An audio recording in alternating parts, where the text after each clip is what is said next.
tarde. A Bárbara já fez uma apresentação inicial, mas vou contar um pouquinho também, então, da minha trajetória. Eu sou de Santa Catarina, fiz a minha graduação em Psicologia na Universidade Federal de Santa Catarina. Para mim, já é a segunda vez que eu estou aqui no espaço do Telesaúde da UFSC e eu fico particularmente muito feliz de alguma forma, estar voltando para o lugar que me formou, né? Terminei a graduação em 2015 e aí em 2017 eu vim para Campinas, que é onde eu moro até hoje. Eu vim para fazer a residência em saúde mental e saúde coletiva aqui na Unicamp e desde então eu atuei, né, até o ano passado na rede de saúde mental, trabalhando num CAPS de álcool e drogas 24 horas. E em 2022 eu comecei a fazer mestrado, muito passando por experiências que foram acontecendo dentro do CAPS. Então, a gente estava no contexto da pandemia, e aí no contexto da pandemia a gente começou a se questionar o que era crise dentro da clínica de álcool e drogas, porque o direcionamento que a gente teve era de que a gente cuidasse de pessoas em crise. Então, a minha pesquisa de mestrado foi sobre essa temática. E aí eu terminei o mestrado no ano passado e saí do CAPS. E aí eu fiz essa transição, né, de carreira, então eu saí do SUS e comecei a dar aula. Atualmente eu estou dando aula na Universidade de São Francisco, aqui em Campinas, e também atendo no consultório. Então, o tema hoje que a gente vai falar é sobre atenção à crise em saúde mental e o manejo no risco iminente de suicídio. Eu vou começar, então eu vou falar um pouco mais voltado para a questão da atenção à crise em saúde mental, pensando no sofrimento psíquico como um todo. Depois a Aline vem para falar um pouquinho, então, sobre especificamente a questão do risco de suicídio. E aí, para a gente começar a pensar a questão da crise em saúde mental, eu sempre gosto de dar as minhas aulas fazendo uma retomada histórica, né? Então, de a gente se perguntar por que dentro da psiquiatria, ou dentro da história da loucura, dentro da história do sofrimento psíquico, o sentido da crise sempre teve um aspecto negativo ao longo da história, né? Sempre foi entendido como um processo que é prejudicial, que tem que ser suprimido sempre o mais rápido possível.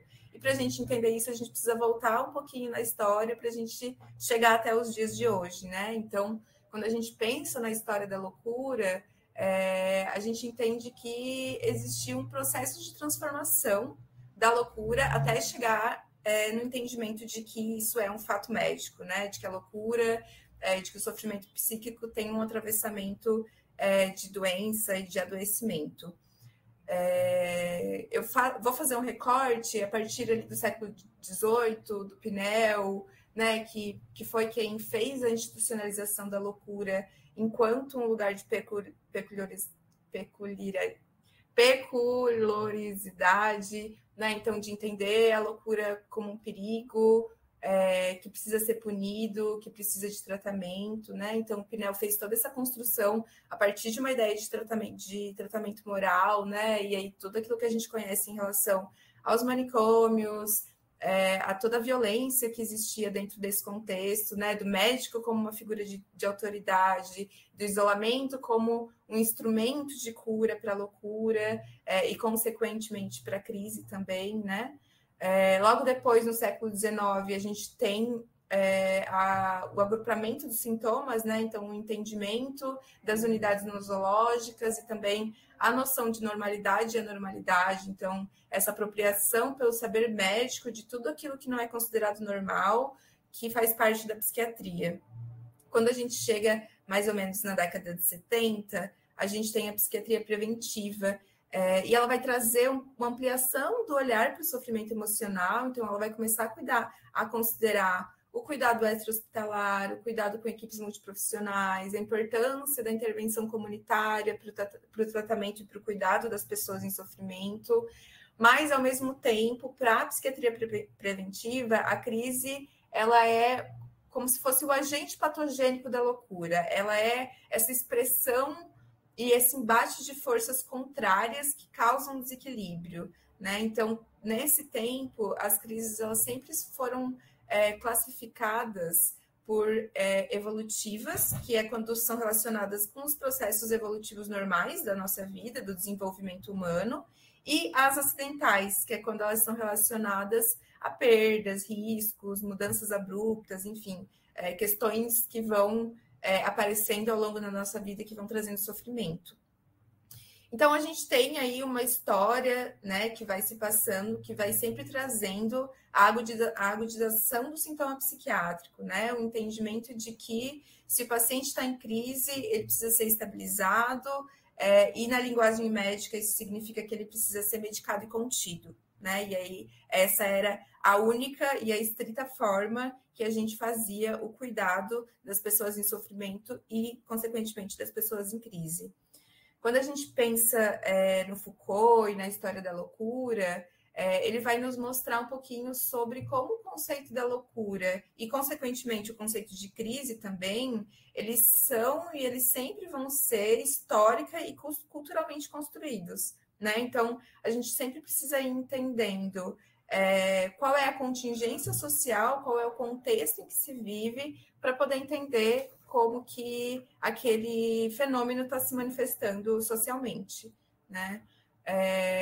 Na década de 70, a gente tem, então, uma evolução, a gente pensa no momento, então, da reforma psiquiátrica, do Basaglia, que vai, então, falar, né, de a gente poder colocar a doença entre parênteses e começar a pensar numa aceitação da experiência do sofrimento, sem precisar reduzir ela a um conjunto de sinais e sintomas, a um significado estritamente voltado para o adoecimento, né? Tem um autor que eu gosto muito de trazer, que é o Delacqua e Messina, que eles vão falar sobre a definição de crise, considerando sempre, então, o momento histórico e social, o paradigma psiquiátrico que está existente na nossa sociedade no momento em que a gente está falando sobre ela, o entendimento do sofrimento emocional, o entendimento da psicologia, da psiquiatria, quais são as relações sociais e os fatos de vidas que estão se atravessando nesse momento, né? Então, eles vão apontar que a condição de crise, ela diz de um cenário complexo de existência, e que, então, deve ser também complexos os caminhos para a gente lidar com ela, né? E aí eles caracterizam cinco parâmetros, onde a gente pode elencar pelo menos 3 desses 5 para a gente entender uma situação de crise, que é a gente, então, olhar para a sintomatologia psiquiátrica, mas também para uma grave ruptura no plano familiar ou social, para recusa do tratamento, para recusa de contato, então um isolamento social, e para situações de alarme do contexto de vida ou da incapacidade da pessoa de enfrentar uma situação difícil. Então, quando a gente vai pensar na crise, é difícil a gente entender uma conceituação única, né? Porque a gente precisa problematizar o tema, e fazer essa problematização requer uma caracterização da crise enquanto uma situação que envolve pelo menos 3 desses 5 elementos, né? E aí, por mais que a definição deles faça esse caminho um pouco mais de preencher critérios, a gente também vai entender a importância de ultrapassar esse entendimento psiquiátrico para poder também olhar para os aspectos subjetivos, para a experiência singular de adoecimento, para o caráter psicossocial que está envolvido na experiência desse sujeito, né? Então, entender que a crise ela vai evidenciar essa complexidade da situação que a pessoa está vivendo, e, consequentemente, vai mostrar uma multiplicidade de necessidades e de relações para a gente poder cuidar das situações de crise, né? Então, pensar aqui os diferentes modos de expressão do sofrimento, pensar as diversas formas de percepção e interpretação do processo de saúde e doença, pensar a presença ou a fragilidade das redes de suporte de uma pessoa, pensar se existe possibilidade de acesso aos serviços ou não, se tem uma presença ou uma ausência de respostas institucionais e sociais para cuidar dessa pessoa, né? E uma outra autora que eu gosto bastante, que fala sobre crise, é a Loboski, e ela vai observar alguns traços que são comuns na experiência da crise, né? Então, ela vai trazer sobre a crise ter esse caráter de invasão, que é uma invasão que ela chega a ultrapassar o nosso psiquismo e atingir o corpo, né? Então, pensar na corporeidade da experiência da crise, da perda da privacidade, o quanto é uma experiência de exposição, de estar sempre à mercê de coisas que podem atravessar o corpo daquele sujeito, né? Onde tudo vai entrar um processo de questionamento e das convicções daquele sujeito. Então, a gente pode afirmar, né, que a crise ela é um momento de fragilidade, ela é uma desterritorialização que busca sempre um processo de reterritorialização, né? Então, quando a gente pensa em cuidar de pessoas em crise, a gente pensa muitas vezes que a gente vai ter que sustentar o insuportável, a gente vai ter que sustentar o insustentável que aquela pessoa está vivendo, né? Então, perceber que também tem uma potência atrelada para o momento de crise, porque ela pode ser uma possibilidade de transformação, ela pode ser uma possibilidade de desvio, ela pode, apesar de se consolidar como um sofrimento e como uma angústia, ela pode também, na mesma proporção, trazer um caminho de mudança e de reconstrução. E aí, pensando um pouquinho, né? Qual que é o serviço da RAPS que é responsável pelo cuidado à crise? A gente tem aí um tanto de legislações, de portarias, né? E de decretos que vão direcionar o cuidado das pessoas em sofrimento psíquico dentro do SUS. E o Ministério da Saúde ele vai estabelecer que não tem um lugar específico para acolher as situações de crise, né? Então, a gente tem aí todos os pontos da RAPS, e todos os pontos da RAPS são serviços que têm como responsabilidade atender um sujeito que está em crise, né? E como que a gente faz esse manejo, né? Acho que essa é uma questão que é bem importante de a gente pensar, né? Então, entender que a crise ela tem essa multifatorialidade, ela precisa olhar para vários contextos para a gente poder pensar no cuidado e no manejo, né? E aí eu trouxe aqui alguns elementos que eu considero importante de fazer essa consideração, então a gente poder pensar no contexto sociocultural dessa pessoa, né? Então, quais são as condições econômicas e sociais daquele sujeito, pensar nos determinantes sociais de saúde, pensar no racismo, na LGBTQIAPN+, fobia, pensar em segurança alimentar, moradia, enfim, a gente precisa considerar quem é essa pessoa e como ela vive na hora de a gente pensar em como que a gente vai cuidar dessa pessoa, ou, por exemplo, na hora de que a gente vai discutir um caso, na hora que a gente vai pensar em quais são os atravessamentos que fazem com que essa pessoa esteja em sofrimento emocional, né?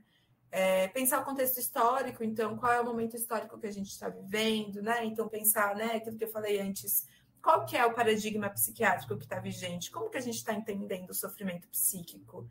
Como que a gente entende socialmente o sofrimento emocional atualmente, né? E acho que a gente está num momento bastante importante, onde isso tem sido falado bastante, e a gente vive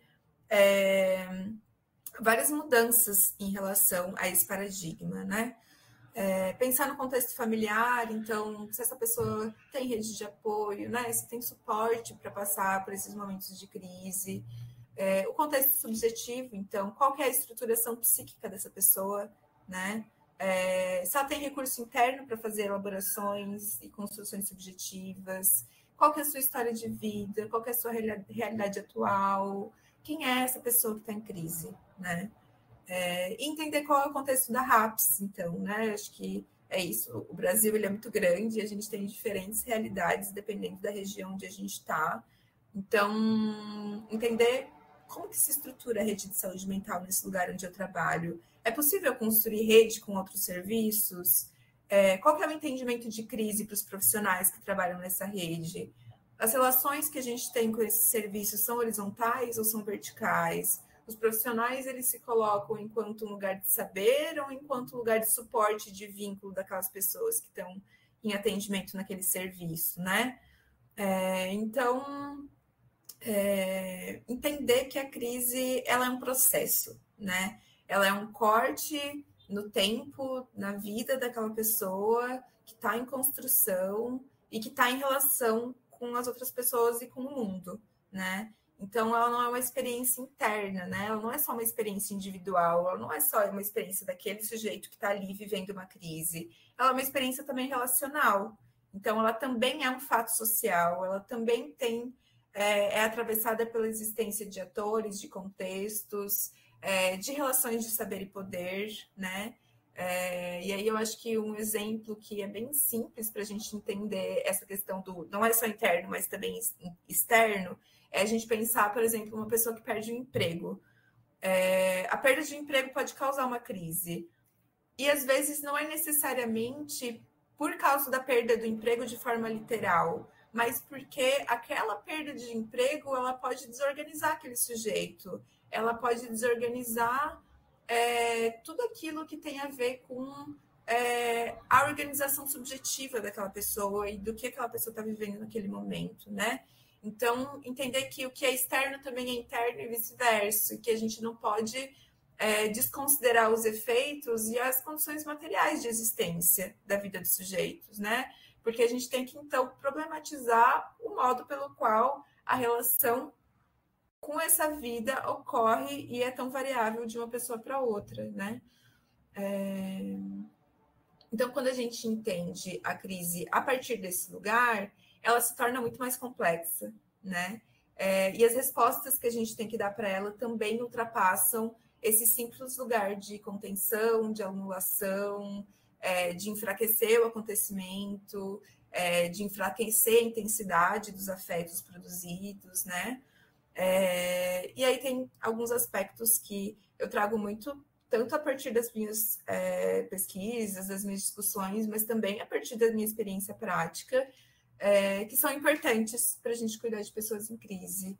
E, em primeiro lugar, eu trago a importância do vínculo, né? Então, ter vínculo com a pessoa faz muita diferença no momento de a gente cuidar de uma situação de crise.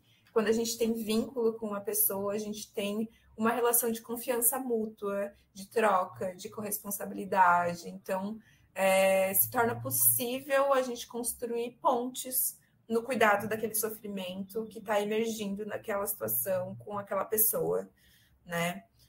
Um outro ponto importante é a gente considerar a temporalidade. Então, a gente respeitar o tempo do sujeito, respeitar o tempo da crise, né? Quando a gente pensa na temporalidade, a gente precisa entender que o tempo de elaboração subjetiva, o tempo da experiência de uma crise, o tempo do sofrimento emocional, ele é diferente do tempo cronológico que a gente vive. E aí ele também é diferente do tempo da expectativa que a gente tem com aquele sujeito, né? Então a gente está lá cuidando de uma pessoa e aí essa pessoa entra em crise e a gente quer que ela saia daquela crise de uma hora para outra, e aí a gente vai medicar, e aí a gente vai fazer todas as coisas protocolares possíveis, porque aquela pessoa precisa sair da crise o mais rápido possível.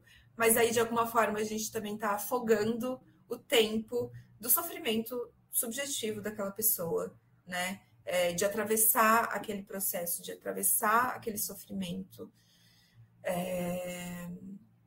E aí eu tive até uma experiência recente de acompanhar uma pessoa que entrou numa crise bastante importante, com uma ideação suicida, com planejamento, enfim, ela estava muito angustiada, e aí eu fui fazendo os manejos de cuidado para ela, e eu mesma, né, fiquei muito na dúvida, será que eu faço uma discussão com o psiquiatra, que eu tinha contato com o psiquiatra, para a gente medicar ela, mas ao mesmo tempo eu acompanho ela já há muito tempo, e aí eu fiz uma avaliação de risco, eu olhei para aquele sofrimento, eu olhei para aquela pessoa, e aí eu entendi que aquela pessoa ela tinha recurso para atravessar aquele momento. Eu estava ali junto com ela, eu me coloquei disponível, eu fiz alguns combinados com ela, E foi super importante ela ter passado por esse momento de crise, não sem nenhuma medicação, mas sem eu abafar a angústia dela, né? Porque às vezes a medicação ela abafa a angústia da pessoa. Então a gente poder também ter a postura de suporte, né? Que é de suportar essa condição, sustentar também essa força destrutiva para que ela consiga encontrar destinos que sejam mais criativos, que sejam mais potentes para aquele sujeito, né? A valorização do sujeito, então a gente poder valorizar aquela pessoa em crise, levando em consideração sua condição de ser um humano, né? De ser um sujeito e não apenas um doente, e também não apenas um sujeito em crise, né? Então, significa respeitar o tempo, respeitar a individualidade e a singularidade dessa pessoa, que é um tempo que nem sempre vai ao encontro da expectativa do profissional, da expectativa da equipe, dessa lógica de querer suprimir o mais rápido possível aquele sofrimento, né? A escuta terapêutica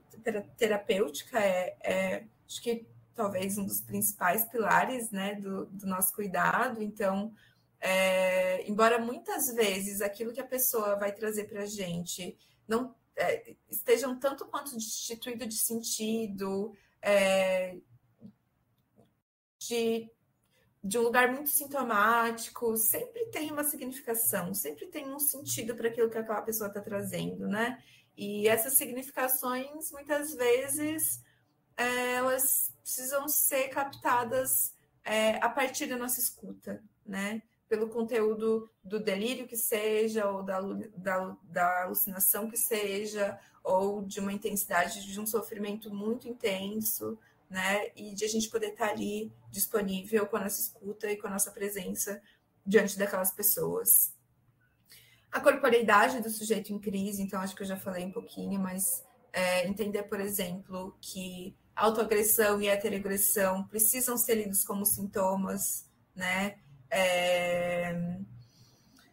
Tentativa de suicídio precisa ser lido como um sintoma, porque são todas formas de manifestar o sofrimento, são todas formas de mostrar pra gente, viu, eu tô sofrendo aqui, isso aqui tá doendo, né? Isso aqui tá sendo difícil para mim. E fazer uma avaliação de risco, né? Então, acho que a gente poder entender um tanto desses aspectos de como essa pessoa vive, se essa pessoa tem rede, se essa pessoa acessa os serviços de saúde, se ela tem um acompanhamento que está sendo feito, e aí o acompanhamento médico, o acompanhamento psicológico, o acompanhamento da equipe de saúde mental, né? Entender se essa pessoa está num risco iminente de suicídio, como que a gente pode entender? Essa pessoa está tendo pensamentos de morte, ou essa pessoa está com planejamento, está sem planejamento? Se ela está com planejamento, o que a gente faz diante disso, né? Então, poder olhar para um todo, tanto daquela singularidade daquela pessoa, quanto da rede e da estrutura social onde ela está inserida e que ela vive.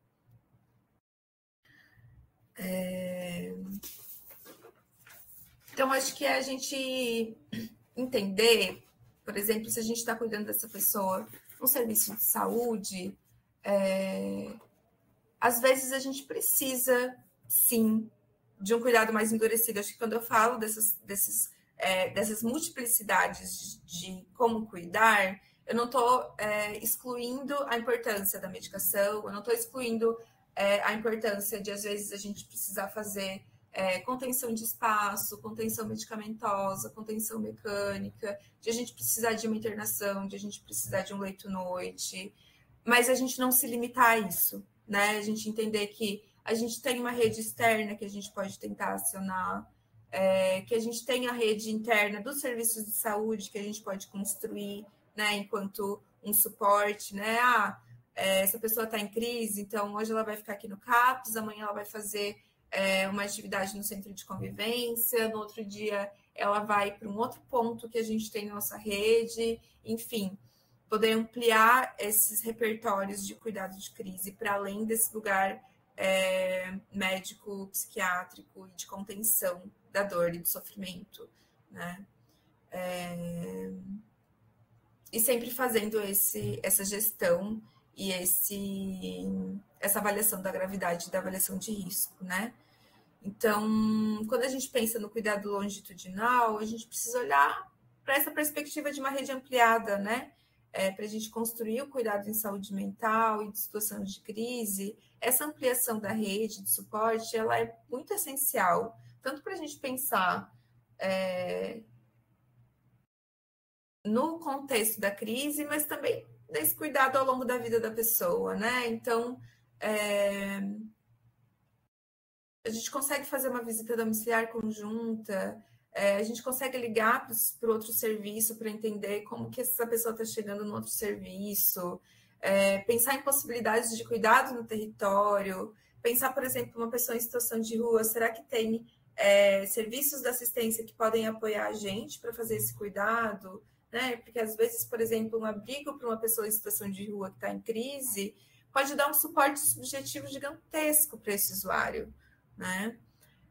E trabalhar a autonomia, né? Então, trabalhar a autonomia e liberdade do sujeito, trabalhar como que a gente pode identificar o início de uma crise, né? Que elementos que são ali, que acontecem, que se repetem na iminência de uma crise, no que antecede um momento de crise, né? São elementos que fazem bastante diferença, tanto para a gente enquanto profissional, quanto para a própria pessoa, para o próprio usuário, e se conhecendo, e se reconhecendo, e entendendo que momentos que ele precisa pedir ajuda, que momento ele precisa desse suporte profissional, né? E enquanto equipe, enquanto serviço, tem também cuidados que a gente precisa fazer com a gente mesma, né? Então, o cuidado e a educação permanente dos trabalhadores, né? Então, sempre ter como uma perspectiva de trabalho ético mesmo, a supervisão clínico-institucional, que é um recurso super importante para a gente poder cuidar das angústias que aparecem, das expectativas, de desconstruir esse ideal de cura e de remissão do sintoma a todo instante, de a gente conseguir ampliar o nosso olhar e a nossa leitura clínica dos casos, se alinhar enquanto equipe, enquanto processo de cuidado dessa equipe, dessa rede, né? Então, às vezes a gente está cuidando de uma pessoa que está no CAPS, mas que também está em outros pontos da rede. A gente pode fazer uma supervisão coletiva sobre esse caso, para a gente poder, de fato, pensar junto em como a gente vai cuidar dessa pessoa, né? E a educação permanente, que é esse espaço de a gente poder se formar e a gente poder estar sempre conversando e aprendendo e tendo trocas de experiências, de compartilhar os desafios do cotidiano e de estar sempre pensando não só o que a gente faz, mas como a gente faz o que a gente faz, né? Acho que, para finalizar, tem uma reflexão que eu acho bastante importante quando a gente pensa no cuidado de pessoas em sofrimento e de pessoas em crise, que é a gente entender que o objetivo não é a gente eliminar o sofrimento, né? Nossa função enquanto trabalhadores de saúde mental não é eliminar o sofrimento das pessoas, mas sim fortalecer os recursos internos e externos daquela pessoa que ajudam esse sujeito a atravessar esse sofrimento, né? Então, poder estar junto, né? Poder construir esses recursos e essas potencialidades junto com a pessoa. Acho que é isso, gente. Vou finalizar aqui, passar minha palavra para a Aline. Perfeito, muito obrigada, Ângela. Acho que já trouxe um panorama bem legal, né, para a gente começar a discutir essas questões, mas como a gente combinou lá no início, gente, eu vou trazer as dúvidas no final, tá bom? Então, agora, deixa eu só trazer a apresentação da Aline aqui para a tela, para a gente não ter nenhum problema antes. Então, agora quero chamar a Aline Fernandes de Rossi. Aline, por favor, se puder habilitar seu microfone e sua câmera para a gente testar se está tudo certo. Olá, boa tarde. Tudo bem? Me escutam? Perfeito, Aline, te escuto sim. Ainda não está aparecendo o slide para você, né? Tá aparecendo, mas eu não tô. Agora não tá mais. Não sei o que está acontecendo hoje aqui, só um minutinho. E agora? Tá aparecendo, mas eu não estou conseguindo mexer nele. Perfeito, já vou passar para ti, então. Aline, só lembrando, se apresentar novamente, por favor, para contextualizar para quem for assistir a gravação.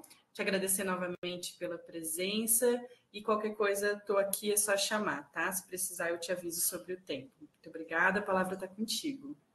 Obrigada, Bárbara. Obrigada, Ângela, também por essa apresentação ótima que você fez agora. A nossa fala vai se atravessar e se complementar, tenho certeza.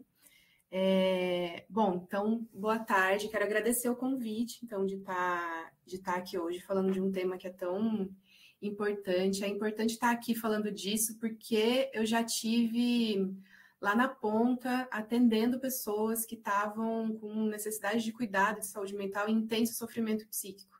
Então, estar num espaço aqui falando abertamente para outros profissionais de saúde, outras pessoas interessadas nesse tema, né, num mês que comumente, né, o mês de Setembro Amarelo, as pessoas costumam buscar mais informações, muitas informações são divulgadas, né, é muito legal poder estar aqui hoje, né, falando com vocês e fazendo essa troca. Então, bom, meu nome é Aline, eu sou psicóloga, eu atuei durante 7 anos num CAPS aqui na zona sul da cidade de São Paulo. Eu sou daqui de São Paulo, do interiorzinho de São Paulo. Trabalhei num CAPS 3, que é um CAPS que tem leitos de hospitalidade noturna, que atende crises graves, né, de saúde mental, então um serviço que compõe as urgências e emergências da RAPS também. Atualmente eu não estou mais trabalhando em CAPS, eu trabalho numa área de projetos e políticas públicas, que é um PROAD-SUS, é uma parceria do Ministério da Saúde com algumas instituições de excelência do país, então o Einstein, o Hospital Israelita, é uma delas, então agora eu trabalho produzindo materiais técnicos, acompanhando o projeto do Planifica SUS em outros estados, então também trabalhando com, não só, mas também com saúde mental em várias outras partes do Brasil, o que é bem interessante também. Bom, a nossa conferência de hoje é sobre atenção à crise, e aí a Ângela já fez um excelente apanhado de conceituação e entendimento de crise em saúde mental, e eu especificamente vou falar da crise do comportamento suicida, e aí adentrando especificamente no manejo do risco iminente, né? Eu trouxe para vocês aqui, vou fazer uma contextualização, né, em primeiro lugar, sempre começando do começo, que é uma definição, assim, sobre o suicídio, falar um pouquinho sobre a identificação dos sinais de risco, né, as primeiras avaliações ali de estratificação de risco do suicídio, para daí eu poder chegar com vocês em manejos possíveis, né, diante de um risco iminente de suicídio. Então, vou tentar conceituar um tanto até chegar nesses passos do manejo, certo? E aí vocês fiquem à vontade para já ir formulando as questões, que aí no final a gente espera conseguir conduzir pelo menos alguma delas. Bom, para começar bem do começo, que é importante assim nesse assunto, a Ângela estava falando, né, das crises em saúde mental e desse entendimento mais complexo de crise enquanto um sofrimento psíquico, algo que irrompe, né, na vida de um sujeito, da visão também psiquiátrica, né, sobre isso. E eu acho que aonde a gente consegue encontrar, né, confluências aí do saber psiquiátrico e de grandes disrupções assim do sofrimento humano, eu acho que, né, na minha opinião, está aí no risco de suicídio, no comportamento suicida. Porque para a psiquiatria o suicídio é entendido como, né, a tentativa de suicídio, como uma emergência psiquiátrica, né, uma emergência de saúde mental, uma crise. E eu acho que no entendimento do senso comum também, para todos nós que estamos aqui, se a gente parar para pensar nesse assunto, para uma pessoa pensar em tirar a própria vida ou cometer um ato para tirar a própria vida, eu acho que todos nós que estamos aqui concordamos que ela precisa estar no intenso sofrimento psíquico, né? Então, de diferentes formas e de diferentes apresentações, né? Então, esse já é um primeiro conceito assim que eu queria deixar aqui hoje, da gente poder relacionar o suicídio com o sofrimento psíquico. Eu sei que muita gente relaciona com transtornos mentais, e não está errado, né? Mas eu queria ampliar um pouco mais essa visão, né? Que a gente pudesse pensar como um sofrimento psíquico também, para além de um transtorno mental. Então, o suicídio é entendido como esse fenômeno complexo, multifatorial, é definido como ato de pôr o fim à própria vida e está ligado aí ao agravamento do sofrimento psíquico. Ele é complexo e multifatorial, e a gente vai falar o porquê desse multifatorial, porque não dá para a gente relacionar apenas a presença ou não de um transtorno psiquiátrico, né, de um transtorno mental. Ele é multifatorial porque ele está relacionado a uma série de determinações sociais ali de um tempo, espaço, de onde essa pessoa se situa como sujeito, né? Aqui eu trago uma definição da OMS que eu acho importante, assim, de contar para vocês, quem não teve acesso, que a OMS, a Organização Mundial da Saúde, ela indica que nós, enquanto profissionais de saúde, que nós façamos a avaliação de pessoas com mais de 10 anos de idade, né?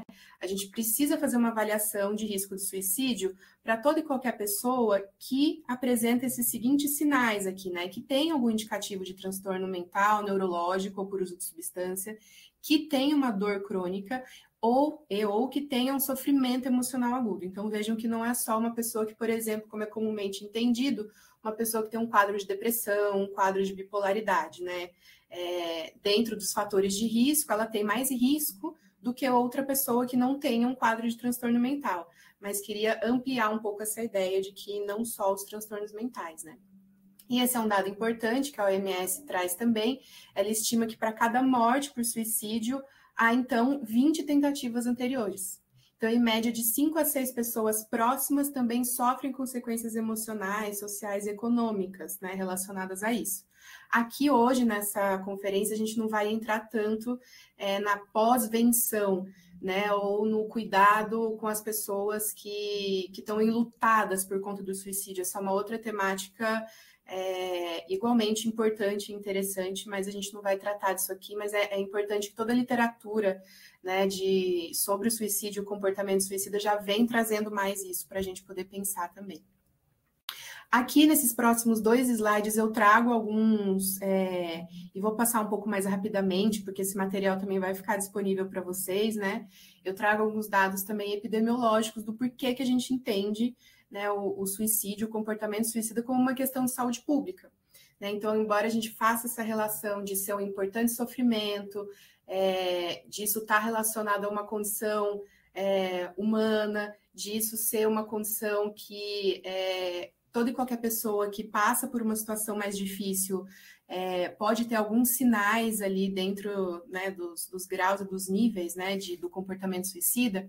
Aqui é importante a gente entender o porquê que a gente precisa do envolvimento, né, de profissionais da área da saúde e de profissionais de outras áreas também, porque aqui é intersetorial, né, porque é uma questão de saúde pública, né? Então, aqui sempre a gente fica aí colado também nos dados que o Ministério da Saúde traz e que a vigilância traz, por isso que é tão importante a gente poder preencher direitinho, né, enquanto profissionais de saúde, os dados de Sinan e outros que estão disponíveis aí em cada estado ou município, para a gente poder contabilizar isso e poder fazer uma leitura epidemiológica, né? Então, o suicídio, ele é um marcador importante para a gente compreender aí o bem-estar psicossocial de uma população. Por isso que, se a gente olhar também globalmente, a gente vai ter, a OMS mesmo já libera dados de países que têm maior taxa de mortalidade por suicídio, menor taxa, mais programas de prevenção, né? Então, isso é um fenômeno global. E a gente podendo analisar como ele se apresenta no nosso contexto psicossocial brasileiro, é importante para a gente poder pensar, então, as ações de prevenção e de manejo também, né? Então, o boletim mais recente que saiu foi esse da Vigilância em Saúde, do Ministério da Saúde, é facilmente encontrado também no Google e tem aqui nas referências no final também para vocês. E ele vai trazer diversos dados importantes, ele traz alguns dados específicos de cada estado também, né? Se vocês quiserem olhar por região, inclusive. Então, ele vai trazer alguns dados que a literatura também já aponta, né, sobre a prevalência de suicídio. A gente está num país que tem altas taxas de suicídio, a gente tem um crescimento, né, das taxas de suicídio no Brasil. Esse estudo, do boletim epidemiológico, ele faz um estudo entre 2010 e 2021, e ele tem um marcador ali específico também no antes e depois pandemia, e de maneira geral a gente subiu as taxas de mortalidade, né, do país em mais de 41%, para 42%, né? Então, ele vai trazendo um pouco um comparativo aí epidemiológico pensando na população. Então, o sexo masculino e feminino, já sabido que a gente tem maiores taxas, né, de suicídio entre homens, maiores taxas de tentativas de suicídio entre mulheres, e é um estudo que aponta muito especificamente, né, um fator preocupante, que é as tentativas de suicídio, que elas são maiores em jovens, né, então tem aumentado, é um número crescente entre adolescentes de 15 a 19 anos, né. Então, e aí ele vai fazendo um pouco um estudo dessa caracterização, né, da população, traz dados bem interessantes sobre quais as regiões do país em que tem maiores índices de mortalidade por suicídio em relação a idade, gênero, meios mais letais utilizados. Então, é interessante acompanhar isso de maneira geral, como a gente está aqui também numa parceria, né, e fazendo isso aqui dentro da Universidade aqui de Santa Catarina. Esse documento, ele traz que a região sul do país é a região que se destaca, não de uma maneira, né, legal, mas é uma região que se destaca por uma elevada taxa de suicídio. Para esse documento, eles colocam o Rio Grande do Sul em primeiro lugar, seguido de Santa Catarina, né, como o maior índice de mortalidade por suicídio. Esse daqui é um gráfico, né, que ele vai trazendo as principais causas de óbito no Brasil, né, e pela divisão de idade. Então, vocês vão ver ali em cima, pessoas de 5 a 14 anos, de 15 a 19, de 20 a 29, e aonde está circulado aí é as lesões autoprovocadas voluntariamente. Né? Então, vocês vão ver que ali de 15 a 19 anos está em terceiro lugar, né? A maior causa de óbito no Brasil, em terceiro lugar, por lesões autoprovocadas, então tentativas, né, o suicídio, pessoas de 15 a 19 anos, seguida por pessoas de 20 a 29 anos, né? Então, por isso que a gente fala que é uma questão de saúde pública, né, para a gente poder pensar de uma maneira mais abrangente como a gente faz a prevenção e o cuidado, né, dessa condição de saúde. Dentre os principais meios, né, que esse documento traz, que também já é comumente conhecido pela literatura mundial, as intoxicações disparam, né, sempre em primeiro lugar, seguidas de enforcamento e arma de fogo. E aí, aqui tem um recorte importante também, né, de sexo feminino que costuma utilizar mais medicações, envenenamentos, e o sexo masculino, né, por enforcamento e arma de fogo. E aqui esse estudo pela primeira vez traz também alguns dados importantes em relação à população indígena, né, a povos tradicionais.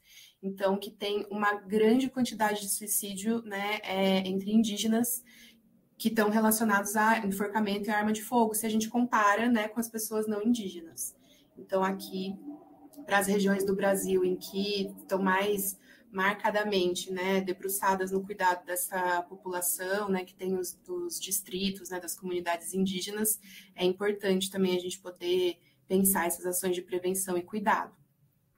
Aqui, essa pirâmide é algo que também eu costumo trazer, né, para contar para as pessoas um pouquinho do comportamento suicida.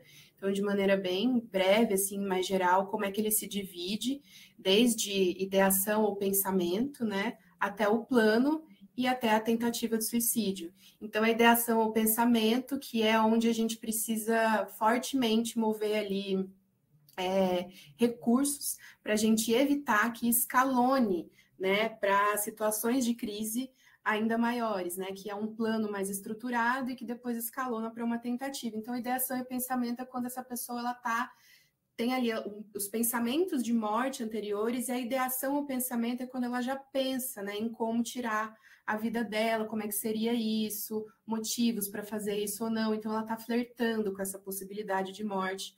Um plano é quando ela tem algo mais estruturado para fazer isso. Geralmente, as pessoas, lá quando eu trabalhava no CAPES, elas costumavam contar isso. Final de ano era uma época que a gente recebia bastante, né? Muitos usuários iam buscar atendimento e eles traziam já, no final do ano, era bem característico, assim, tinha um plano já, né?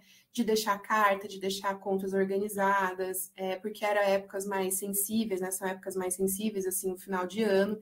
Então, ali a gente já recebia muito desses usuários e já nessa característica, né, de ter um plano, que é já eu pensar em como eu vou fazer, eu entrar em contato já com os recursos que eu vou utilizar.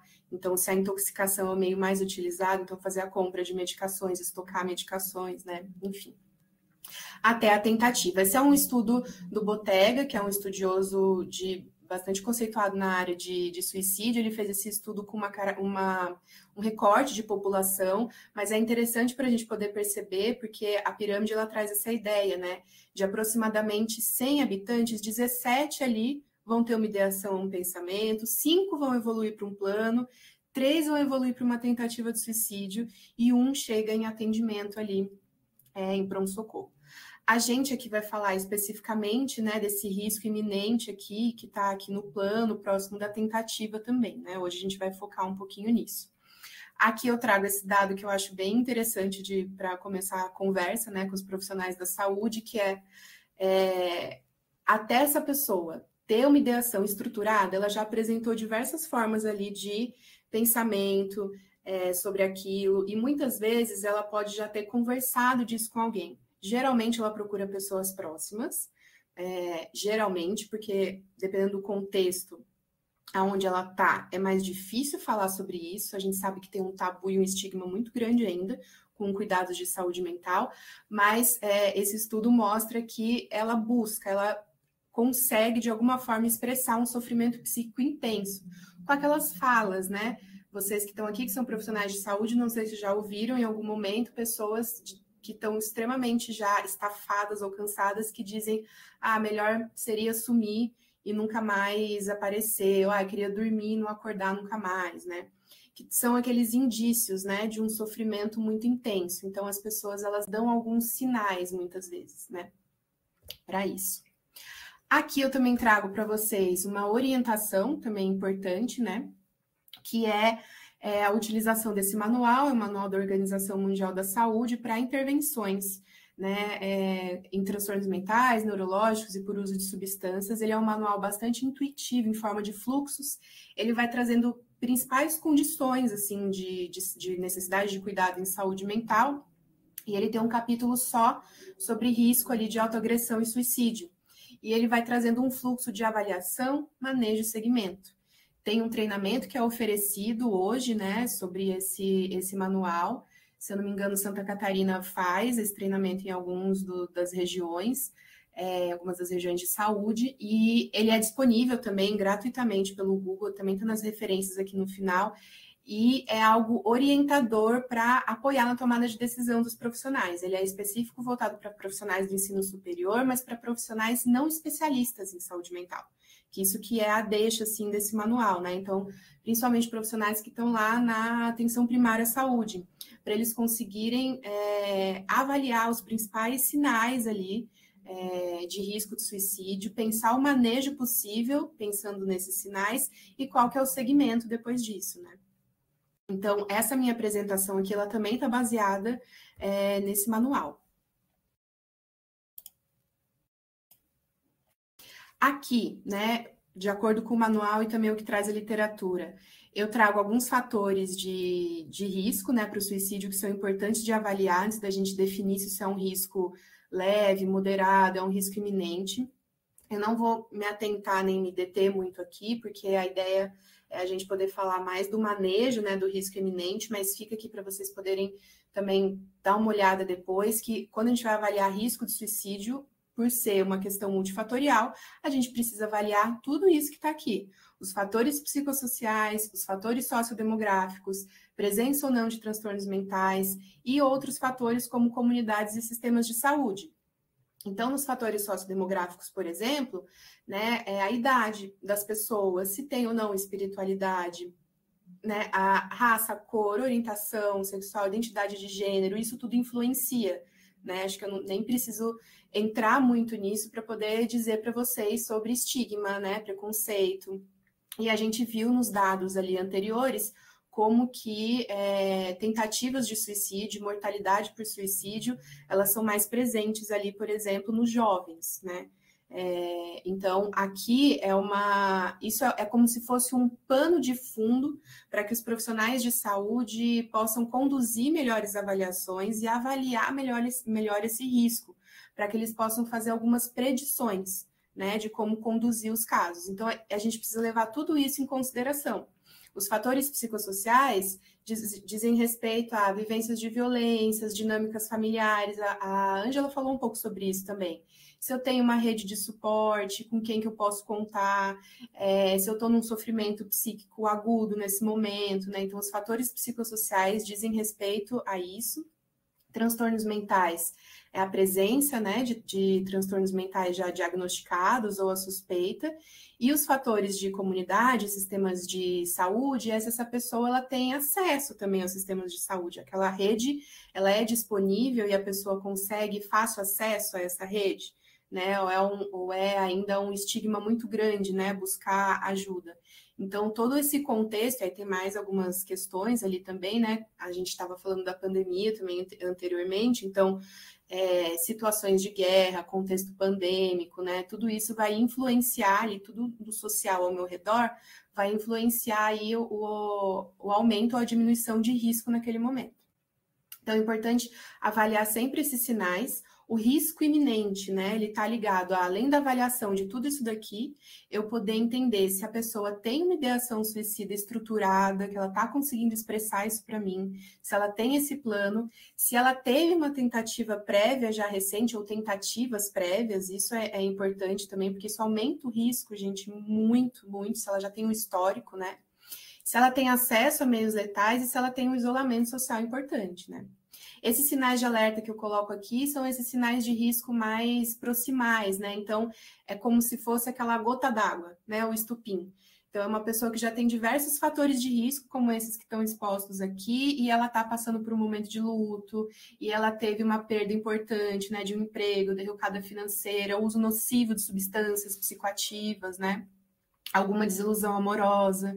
Então, quando eu estava trabalhando nos serviços de urgência e emergência, era muito comum a gente receber tentativas de suicídio, e aí tinha uma população adolescente, e era comum eles trazerem bastante também as desilusões amorosas como o fator que impulsionou, né, uma tentativa de suicídio.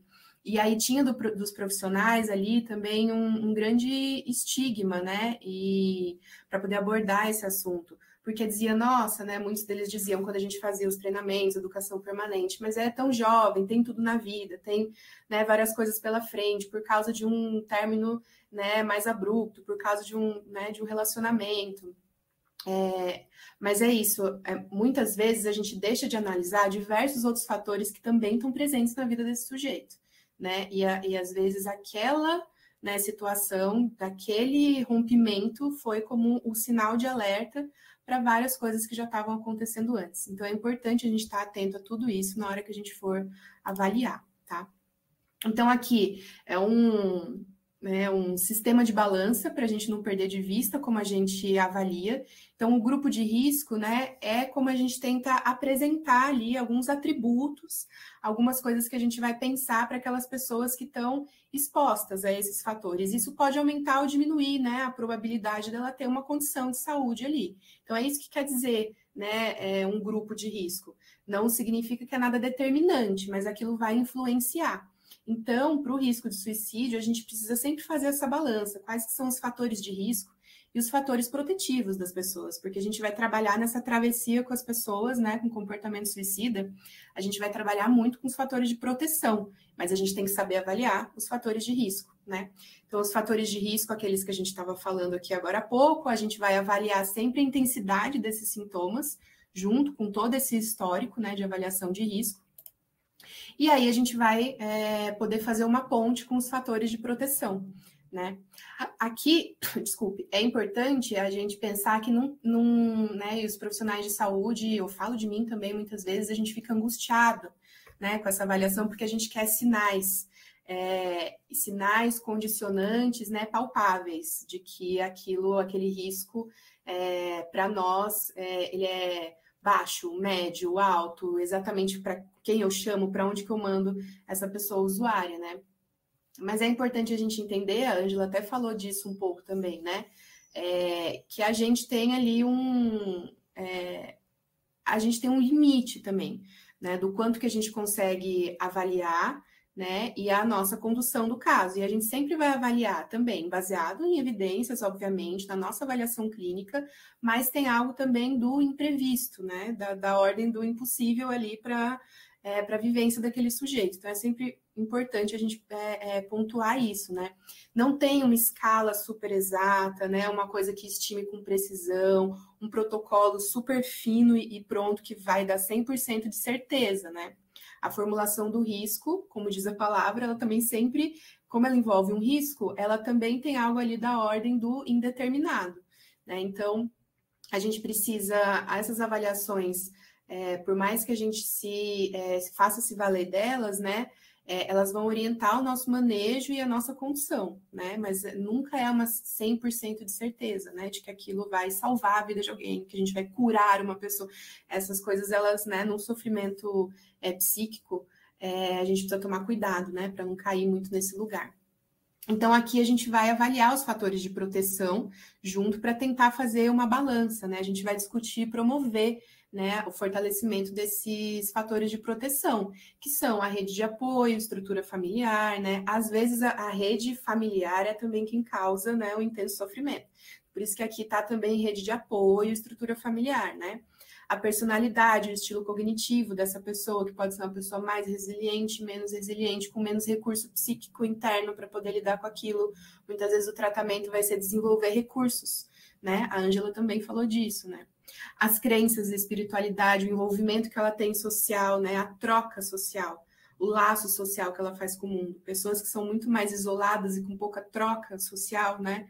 Laço no mundo, elas tem muito mais risco, né, de desenvolver uma condição mais grave de saúde mental. E o acesso a serviços e direitos básicos, isso é importante, porque aqui a gente não está só falando que a gente vai fazer terapia, né, terapeutizar todas as situações, quando a gente sabe que tem situações de vulnerabilidade intensa que dizem respeito a políticas públicas e acesso a direitos básicos que estão impedindo as pessoas de terem uma boa vida, né, e isso impacta diretamente a situação de saúde delas, né. Bom, o risco iminente, então, ele está ligado a isso, né? A gente poder fazer essa avaliação e a gente chegar à conclusão de ter uma situação de um agravamento, né? Então, ele já diz de uma pessoa que tem pensamentos ou planos já estruturados de suicídio, né? Isso agrava ainda mais se ela já tem antecedentes, então é uma pessoa que já tem antecedentes de comportamentos, tentativas de suicídio, e no momento ela está mais agitada, ela está com aqueles sinais de alerta lá que eu estava mostrando para vocês, né? Uma crise no momento agora na vida, uma disruptura, um sofrimento mais agudo, uma angústia, uma situação de violência, né? Ou alguém que está mais agitada, agressiva, né? Ou já é alguém que começou com alguns atos, por exemplo, cortes, envenenamento, né? A gente recebia muito também em serviço de urgência e emergência e CAPS já tentativas assim de... Não, tentativas não, né? Tomava medicamentos que muitas vezes precisava fazer lavagem, era uma coisa mais grave, e outros que nem tanto, tomava ali uma cartela de Dorflex, vamos supor, né? Tomava 2, 3 cartelas assim de medicamento que não causava, né? Não chegava perto de causar uma condição mais grave, né? Ou uma condição mais perto ali de mortalidade, mas que já eram sinais, né? De um intenso sofrimento psíquico. E isso, gente, tende a evoluir com o tempo. Por isso que é importante a gente também não ter esse estigma que muitas vezes a gente tem, que fez uma tentativa muito branda, né? Ou às vezes alguns profissionais de saúde muitas vezes falam, fez para chamar atenção, né? Tudo é uma escalada e tudo mostra um tipo de sofrimento e é como aquela pessoa está conseguindo se expressar. Aqui eu trouxe alguns dados para mostrar para vocês, né? Que as pessoas, 1 em cada 3 que tentaram suicídio, elas foram atendidas em serviço médico hospitalar, 1 em cada 3, né? Então, até para chegar, depois de um ato grave, até para chegar num serviço especializado de alta complexidade, como um pronto-socorro, né, é mais difícil. E aqui isso está diretamente associado, né, a estigmas, né, ao medo de buscar ajuda, ou às vezes as pessoas mentem mesmo, né, falam que foi algum tipo de acidente, né, então isso acontece também.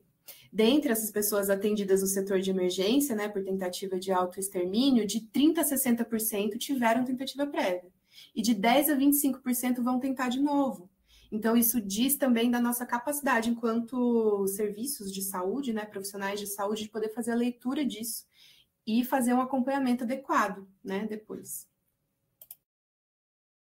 Aqui, né, então, como que a gente faz essa avaliação, já que a gente descobriu, né, todos esses fatores envolvidos? A gente faz perguntando, a gente faz investigando. Então, a gente investiga esses fatores de risco, a gente investiga os protetivos, a gente investiga sobre a intencionalidade suicida, uma pergunta que pode parecer óbvia, gente, mas por que você fez isso? Por que você está pensando em tirar a sua vida? Né? Isso abre um campo todo, porque é uma pergunta que muita gente tem medo de fazer, porque aí o que eu vou fazer com a resposta, né? Mas ela é uma pergunta que abre um campo, um mundo interno para a pessoa que está ali conversando com vocês naquele momento, né? Então, perguntar sobre tentativas anteriores, fazer um bom exame psíquico, né? Aqui, né, protocolos ajudam a gente tem diversos protocolos, instrumentos de avaliação de risco que vão dizer para a gente ali se é um risco baixo, moderado, né? Mas junto a isso, a esses instrumentos, é importante também a gente pensar a entrevista, né, que a gente precisa fazer, o estabelecimento de vínculo ali, e o matriciamento, o apoio entre pares. Né? Então, a gente matriciar esses casos mais complexos. Se eu estou lá na APS atendendo um caso desse que eu estou com dúvida ali no segmento, é eu poder contar com o apoio do CAPS, por exemplo, que é um serviço especializado que pode fazer esse matriciamento, esse suporte. Né? Então, como é que a gente avalia? Fazendo algumas perguntas, eu vou deixar isso aqui também depois para vocês poderem olhar isso com calma, né? Mas as perguntas que vão das mais fechadas para as mais abertas, né? Tem algumas que eu gosto, que aqui é quando, por exemplo, a gente quer avaliar o começo do começo, né? Não tem uma coisa tão ali abertamente explícita, então a gente pergunta, pelo que você está me contando, então, me parece que você está sofrendo há bastante tempo. Algumas pessoas que se sentem assim, algumas pessoas, não necessariamente você, mas algumas pessoas, elas tentam fazer algo contra elas mesmas. Isso já aconteceu com você? Ou você já pensou sobre isso? Então, essa é uma pergunta mais distante e ela pode ir escalonando até essa outra aqui, né? Você já pensou em se machucar? Você já fez algo? Você tem planos? Como você pensa em fazer isso, né? Você já fez alguma coisa para poder tentar tirar a sua vida, né? Você tem como realizar esses planos? Então, aqui são tipos de perguntas que vocês podem fazer para ir abordando esse tema. E uma que eu gosto muito, que é por isso que ela está aqui em vermelhinho, que é ela que eu vou falar com vocês a partir de agora, para a gente falar um pouquinho sobre manejo, o que você quer que acabe, né? A sua vida ou o seu sofrimento? Essa é uma metáfora aqui interessante, né, e importante da gente trazer para as pessoas, porque a Ângela falou disso também na apresentação dela, que a gente vai atravessar, junto com essa pessoa, um momento muito difícil da vida dela, né, muito provavelmente. Então, em diferentes pontos de atenção, pode ser que tenha gente aqui que é espectador, está vendo sobre o tema, pode ser que tenha gente aqui que trabalha na APS, gente que trabalha no CAP, gente que trabalha no hospital, né, na urgência e na emergência. Independente desse ponto de atenção, a gente vai fazer uma trajetória com essa pessoa, né?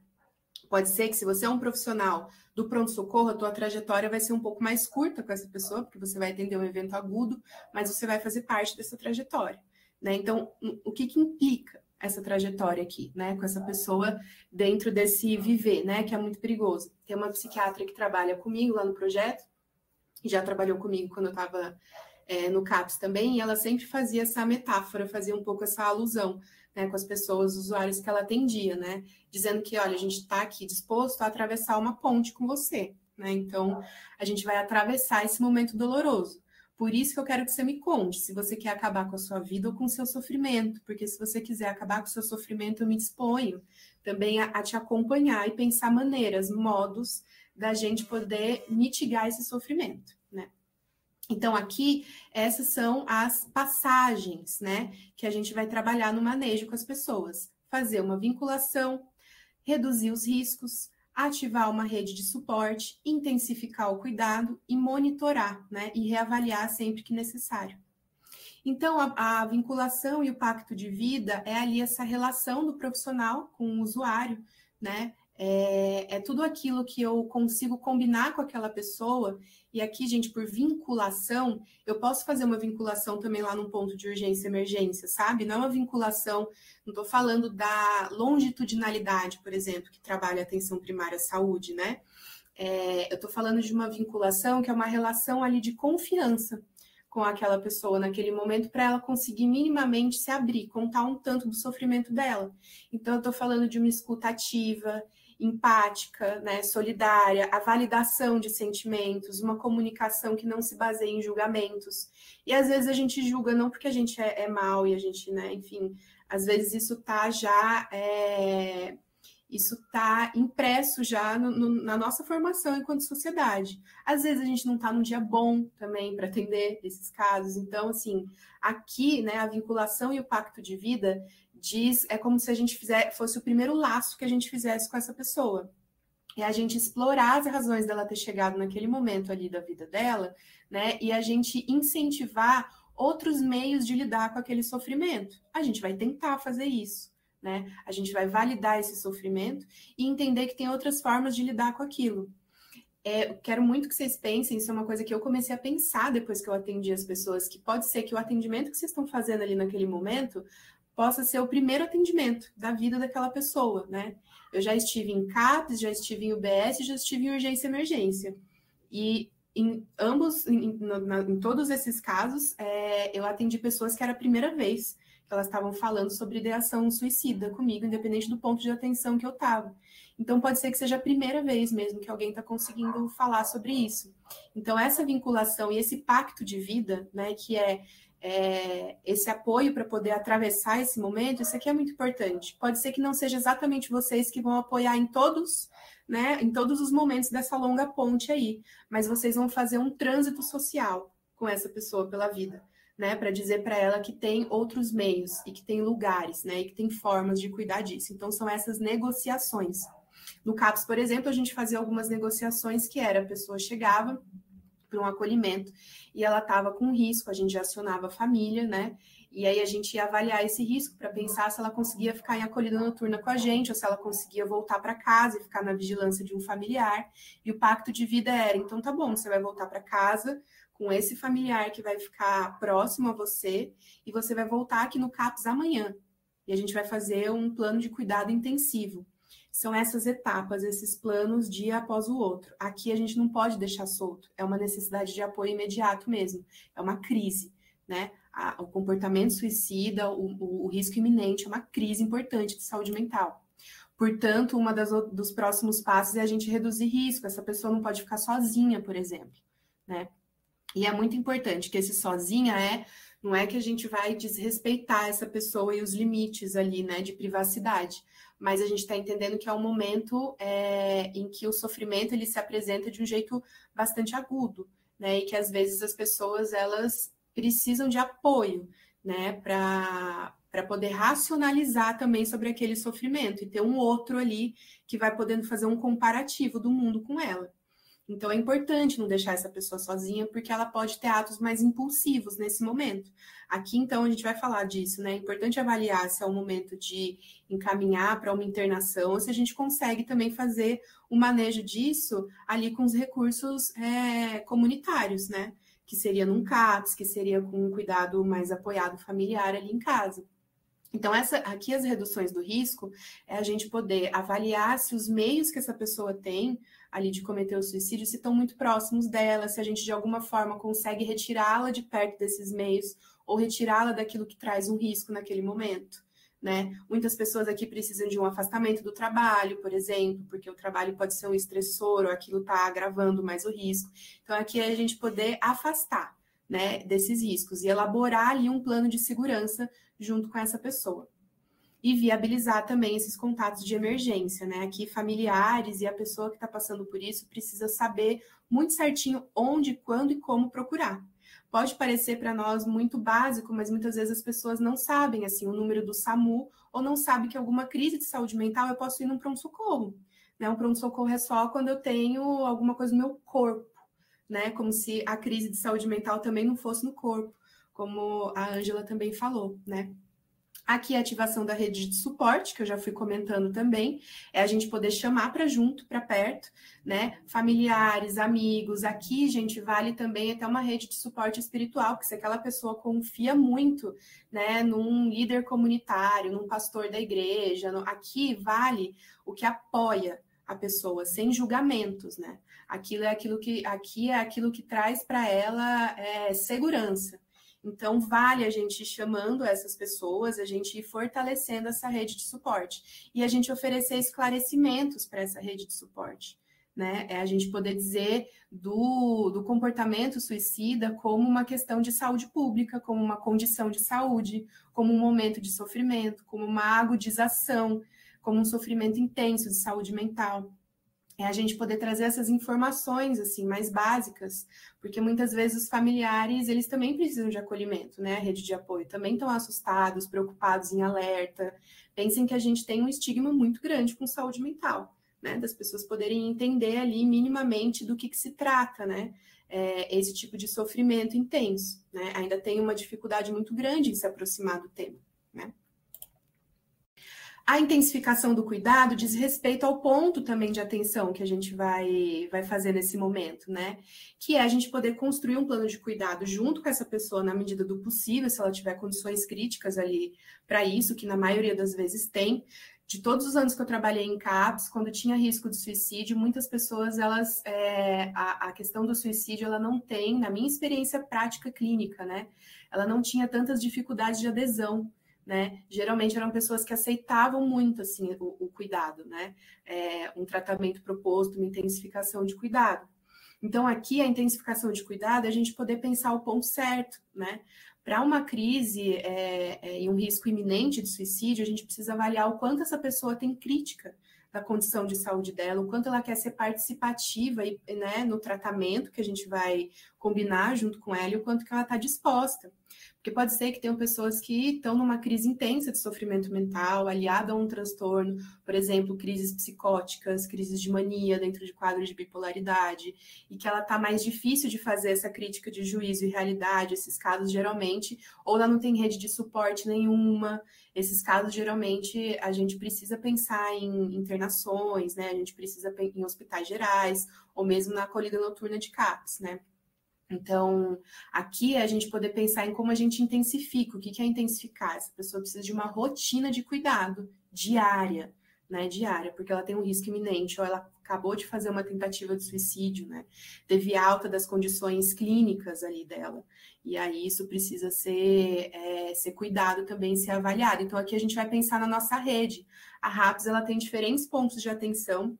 Vamos pensar que para as questões mais graves e agudas, a gente tem os leitos de hospitalidade noturna de CAPS, a gente tem a rede de urgência e emergência, então a gente tem UPAs, né, que funcionam também para atendimento das questões clínicas mais graves, a gente tem os prontos-socorros dentro dos hospitais gerais, né, que é a atenção hospitalar. Então, esses lugares precisam ser acionados, né, diante de uma crise. E aí é importante a gente avaliar se há um risco clínico ali, né? Se é uma pessoa que ela já fez algum corte, por exemplo, que ela já ingeriu algum veneno, né? Ou está intoxicada. Se eu não tenho ausência de recursos, se eu tenho ausência de recursos extra-hospitalares, né? Se eu não tenho muito suporte familiar, se eu já tenho progressivas tentativas de suicídio com pouca possibilidade de negociação ali com aquela pessoa, se eu tenho recusa dela, resistência, mas tem um risco de vida ali importante, né? Então, esses são esses casos em que eu vou pedir apoio mesmo a uma internação, né? Quando esses recursos aqui da pactuação com esses sujeitos e a rede de apoio deles estão mais escassos, né? Por último, o monitoramento e essa reavaliação, né? Que se eu estou lá na atenção primária, isso é importante que essa rede se converse, né? Que o hospital que deu a alta, por exemplo, teve alta de uma internação breve, ou passou pelo pronto-socorro, comunique o CAPS que tem um caso ali daquela rede, daquela região, que fez uma tentativa de suicídio recente. Isso aqui é importante, que as regiões de saúde busquem formas de se integrar e de se matriciar. Eu preciso saber no meu território quem que é aquela população que tem necessidade de cuidado em saúde mental, que tem risco, né, pensando os quadros de saúde mental, e que tem risco de suicídio, né, para eu poder, minimamente, poder coordenar ali o cuidado daquela região. Então, a comunicação entre a rede aqui é importantíssima, né? Visitas mais frequentes que a APS vai passar a fazer, né? Contatos telefônicos, e aí aqui também tem uma coisa de regulação ali também de rede, de como cada serviço se organiza, né? Matriciamentos mais frequentes com CAPS, atendimentos compartilhados, conjuntos, né?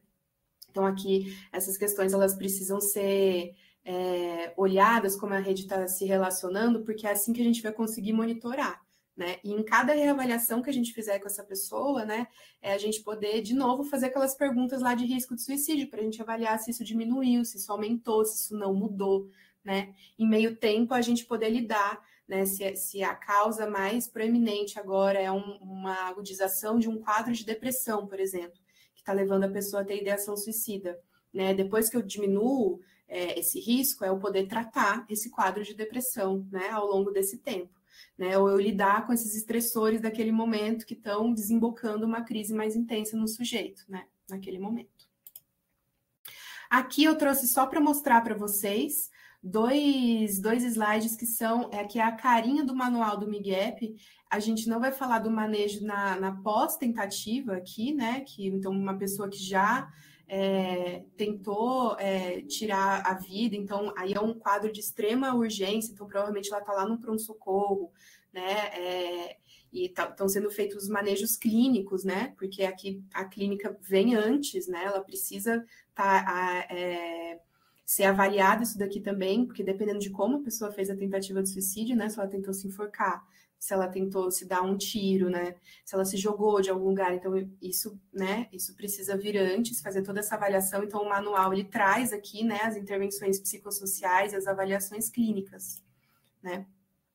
E por último, né? Para finalizar, caminhando aí para o final, os meus últimos 5, 7 minutinhos aí, que eu queria dizer para vocês que Ângela também falou sobre isso, é muito angustiante, né? Pode ser muito angustiante, para mim foi em muitos momentos, e tinha, né, casos que eram mais, outros menos, atender pessoas que têm ideação suicida, que estão num risco iminente, né? Que passa pela cabeça esses pensamentos sobre o suicídio, né? É angustiante porque toca na gente algo ali muito da ordem do impossível do viver, né? Nossa, mas por que essa pessoa está pensando isso, né? E, inevitavelmente, em algum lugar lá, acessa também o difícil de viver da nossa vida, né? Então, é importante aqui, quando a gente estiver cuidando dessas pessoas, que alguns cuidados conosco também sejam tomados, né? E que a gente tome cuidado com essas pessoas. Então, no sentido de cuidar delas. Então, essa escuta ativa, buscar ser sem julgamentos, empático, de aceitação, de respeito, independente das nossas crenças, né?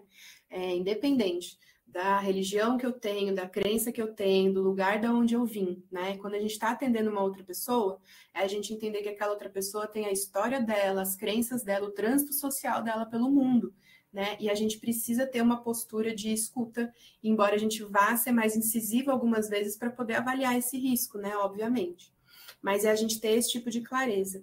E clareza, né, dos nossos próprios limites. A gente faz isso se apoiando, né? O apoio entre pares. A gente faz isso aqui, quando a gente conversa entre a gente, né? Estudando, se capacitando, né? Atendendo a prática também, estando perto de quem tem essa prática também, que também pode nos ensinar. É assim que a gente vai cuidando disso, né? Eu trouxe uma frase aqui de um profissional que eu gosto bastante, um psiquiatra que também é psicanalista, que tem um livro sobre a morte, morrer, né, o suicídio, e aí ele traz trechos clínicos, né, dos atendimentos dele, e aí ele trouxe esse seguinte trechinho, né? O que me chama atenção é que, muitas vezes, o máximo que eu posso oferecer para elas, né, essas pessoas que eu atendo, e que têm uma ideação suicida, o máximo que eu posso oferecer para elas é uma partida de xadrez, que algumas sabem jogar para, a partir desse tempo a mais, criar soluções a fim de se reconectar com a vida. Em outras situações, são elas que dão o checkmate. Então, a gente vai propor uma travessia, né? Uma travessia dessa ponte, que eu quis fazer essa metáfora aqui com essa pessoa. A gente vai jogar para ela, né, uma possibilidade da gente poder acompanhá-la por um pouquinho mais de tempo, né? E poder ofertar e ajudá-la a também poder reconhecer que outros recursos que tem, né? Para além dessa escassez que é a gente chegar a essa conclusão de que a ideia da morte é uma boa solução, né? Por fim, eu deixo aqui uma referência de prevenção, né, de suicídio, que é importante, as estratégias de prevenção, só porque a gente também, nesse mês, fala-se muito, né, no Setembro Amarelo, da importância de prevenir suicídio, e aí é importante a gente não cair nesse lugar de individualização, né, também da gente falar excessivamente sobre terapeutizar tudo. Quando a gente está falando de suicídio, a gente está falando de uma questão de saúde pública, portanto, a prevenção de riscos, e esse manual fala sobre isso, e as referências que a gente tem brasileiras também, né? A gente tem uma política nacional de prevenção ao suicídio, que vai dizendo que é muito mais efetivo quando a gente pensa a prevenção voltada para populações, analisando a nossa condição de saúde. Então, esse documento dá aí umas dicas de como a gente pode trabalhar a prevenção. No nosso contexto aqui, é muito importante a gente se atentar aí para os dados de vigilância, para a gente preencher corretamente o SINAM, para a gente fazer campanhas responsáveis, né? Para a gente poder ter responsabilidade com nós, os próprios profissionais de saúde, né? Que muitas vezes a gente faz campanhas muito bonitas e fala muito sobre isso, de repente a gente começa a receber essas pessoas no serviço. E aí? Estamos capacitados para ouvir essas pessoas que a gente está falando? Pode vir, gente, né? Então, como a gente se fala e se conversa sobre isso, né? Que momentos que a gente tem. Eu deixo aqui para vocês também, porque eu gosto muito de filmes e séries, e esse outro contato que a gente pode fazer com as temáticas que a gente trabalha, e principalmente com as temáticas mais difíceis, assim, da gente abordar, que eu acho que aqui, por meio do audiovisual, dessas outras obras de arte, a gente também consegue acessar de um jeito diferente. Então, para quem gosta também, tem dicas aqui. Esse Sonhar com Leões está saído do forno, é um filme brasileiro com a Denise Fraga, fui ver na semana passada. É um filme de comédia-drama que aborda a questão também do suicídio de um jeito bem interessante. Eu fortemente indico, né, para quem estiver interessado em se aproximar também do tema, quiser trazer mais gente, né, para conversar. Fica também as referências, que aí depois vocês podem acessar. E aí vou finalizando também minha fala para a gente ficar aí com essa meia horinha de bate-papo, de conversa. Agradeço. A gente que agradece, Aline, muito obrigada pela tua exposição. Convido de novo a Ângela para aparecer na tela aí com a gente, para a gente poder conversar, né, com quem está nos acompanhando aqui no YouTube.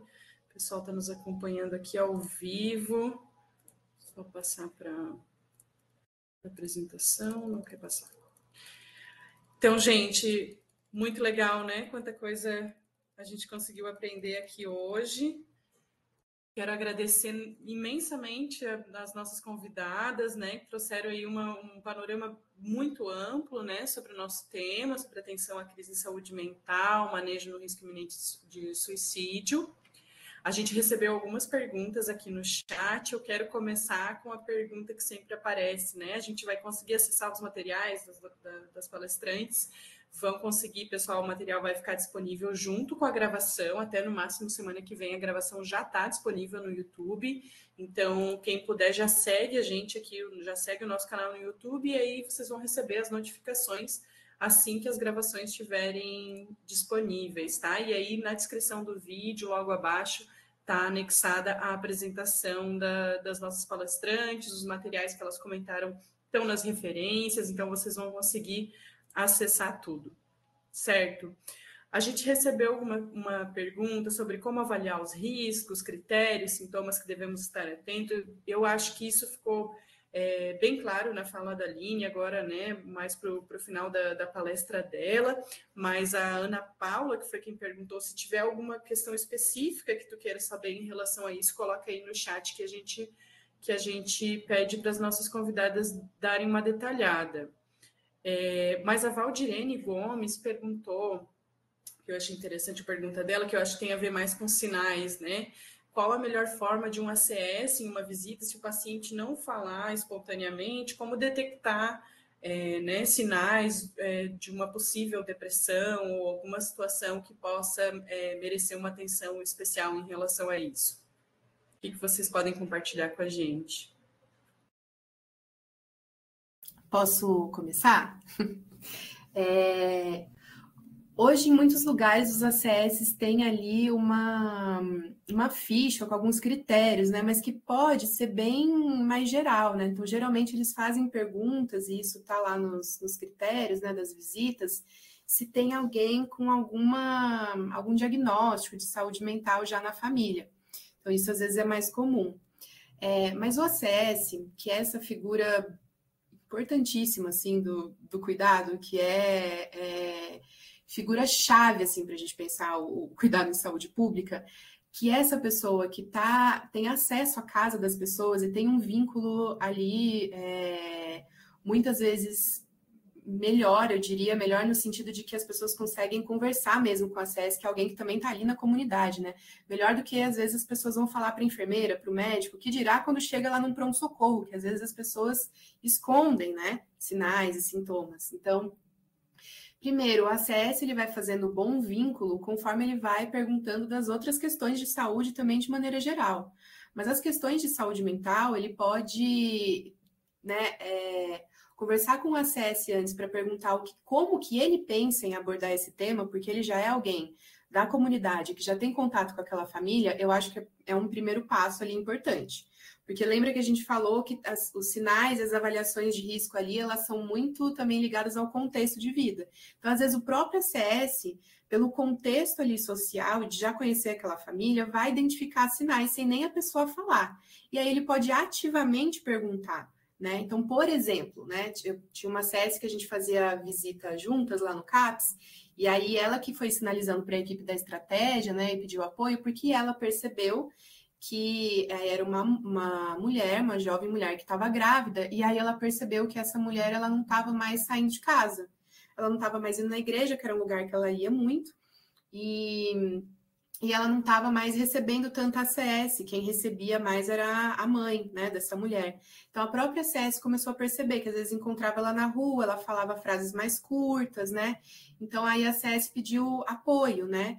E aí, o que a enfermeira da equipe falou, e o que eu fui falando também, eu fui fazer visita depois de muito tempo, né? Foi a ACS que conduziu por muito tempo. É que ela podia abertamente fazer essas perguntas. Olha, eu tô percebendo que algo mudou, tá diferente, a gente costumava conversar mais. Eu tô percebendo que algo mudou, você costumava ir em tal e tal lugar, você não tá indo mais, tá acontecendo alguma coisa? Você tem se sentido diferente em relação a tal momento em que você fazia todas essas coisas? Tem algo que tá te incomodando? Tem algo que tá te angustiando ou te entristecendo? E aí essas palavras a gente pode muito na equipe, nas reuniões de equipe ali da estratégia, trabalhar com os acessos para que isso seja o mais comum também do dia a dia deles, porque eles não precisam de grandes estratificações de risco, eles podem perguntar da maneira como eles estão acostumados a perguntar de outras condições de saúde também. Mas eu poder perguntar, você está se sentindo mal? Você está se sentindo triste? Você está se sentindo diferente do jeito que você estava antes? Como é que isso está acontecendo? Isso já é, assim, um primeiro indício e um primeiro critério muito importante. E aí a gente valorizar os momentos de reunião de equipe em que esse ACS vai conseguir levar isso lá para a equipe da estratégia e vai conseguir dizer que, olha, algo mudou.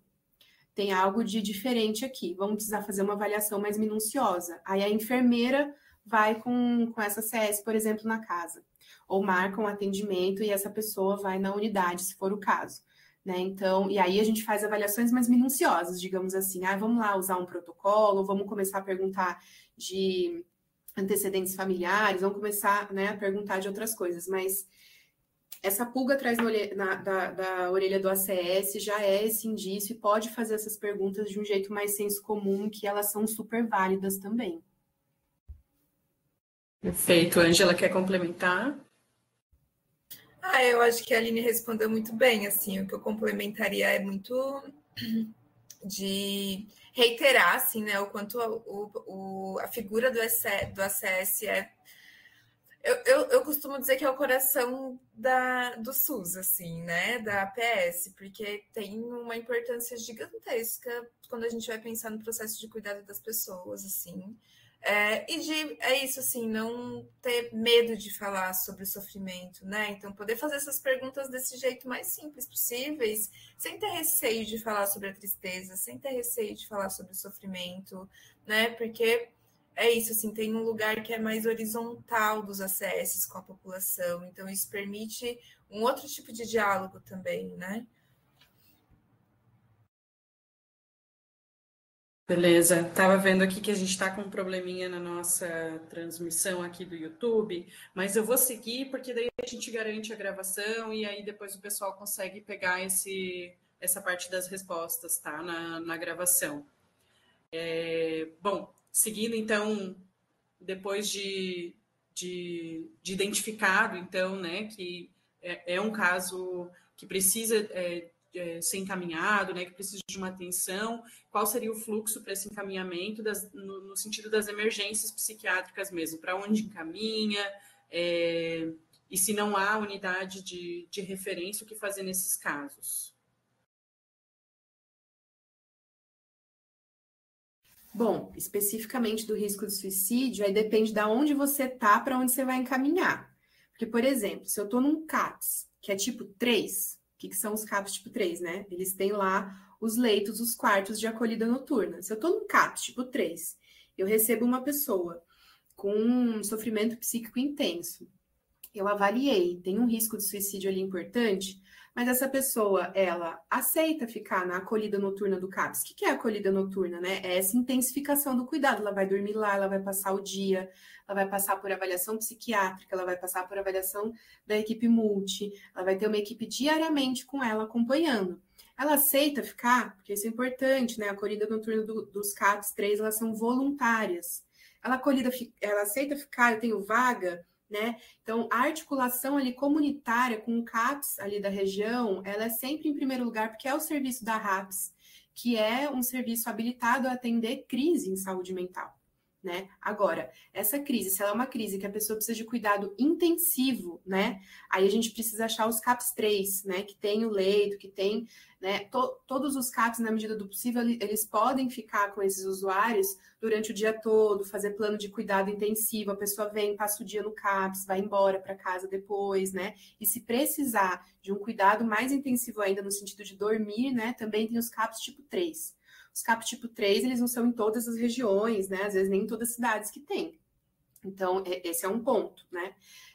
Se não tem CAPS tipo 3 e eu tenho uma crise mais intensiva de um sofrimento que eu preciso de um cuidado ali vigilante, aí eu vou pensar numa internação.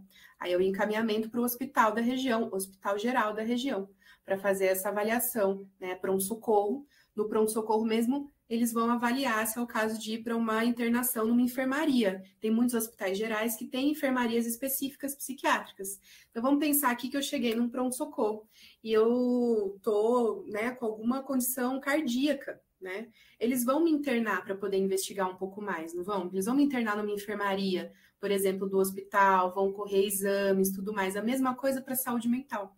Eu costumo dizer isso porque do mesmo jeito que a gente pensa condições de agravamento, né, em saúde, de outros quadros de saúde, a gente pensa saúde mental também. Então, o lugar da pessoa com sofrimento intenso, né, do pronto-socorro em saúde mental é também no hospital geral. Não é mais lá a gente internar num hospital psiquiátrico, num manicômio, né, e essa pessoa ficar lá a perder de vista. Então, a gente tem esses lugares. Claro, a gente tem alguns dispositivos na rede que são hospitais especializados, assim como a gente tem o Hospital do Câncer de Mama, o hospital, que são hospitais ultra especializados, a gente tem hospitais especializados em questões psiquiátricas também, que compõem a rede.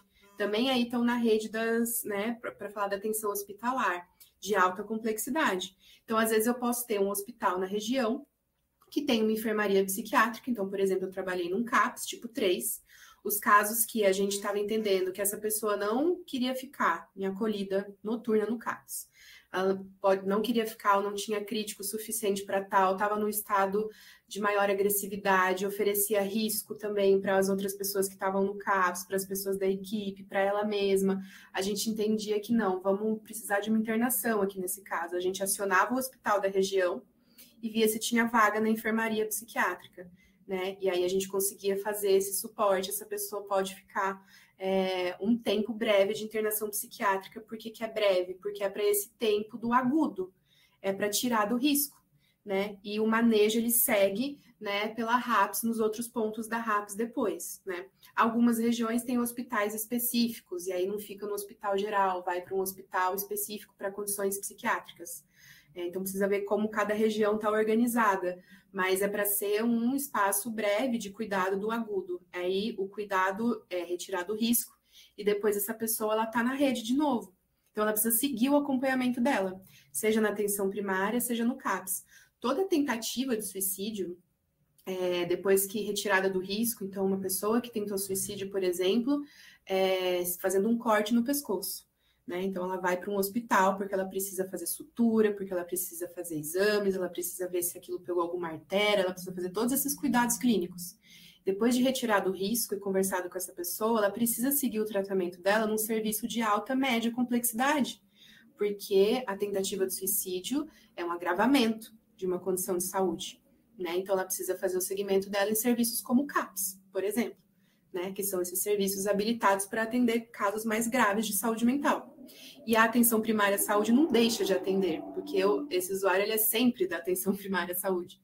A atenção primária à saúde está junto, né? Está junto fazendo visita, está junto atendendo junto com o CAPS, né? Então, dependendo do ponto de atenção onde você está, e você encaminha para lugares diferentes. Se você estiver num CAPS 3, por exemplo, você pode absorver. Se estiver num CAPS pequeno, né, que é um CAPS 2, e você não tem CAPS 3 na região, tua referência vai ser o hospital, né, para esses riscos que são mais agudos. Não sei se eu respondi bem o que foi perguntado, mas pensando na organização da rede, esse é o modelo de rede pensando a RAPS, tá? Eu sei que cada região também tem algum tipo de organização ali, dependendo dos serviços que são habilitados pelo Estado, pelo município, né? Mas, de maneira geral, pensando a RAPS, esses são os fluxos. Perfeito, vou deixar a Ângela complementar, mas só queria trazer aqui que a gente recebeu também comentários sobre essa questão, né, da problemática do atendimento nos serviços de urgência e emergência, né, dificuldade de preparo das equipes, de como é tratado de forma desigual, e até tu trouxe isso, né, na tua apresentação, a doença física e a doença psíquica, né, de como isso não é visto com a mesma importância, né, e a gente recebeu uma pergunta sobre a especificidade do atendimento dessa primeira abordagem no serviço de urgência e emergência, né? Eu acredito que tu tenha conseguido trazer um pouquinho de como isso deve ser feito, né? Mas se a Ângela quiser complementar também o tema, fica à vontade. Acho que a Aline já foi bem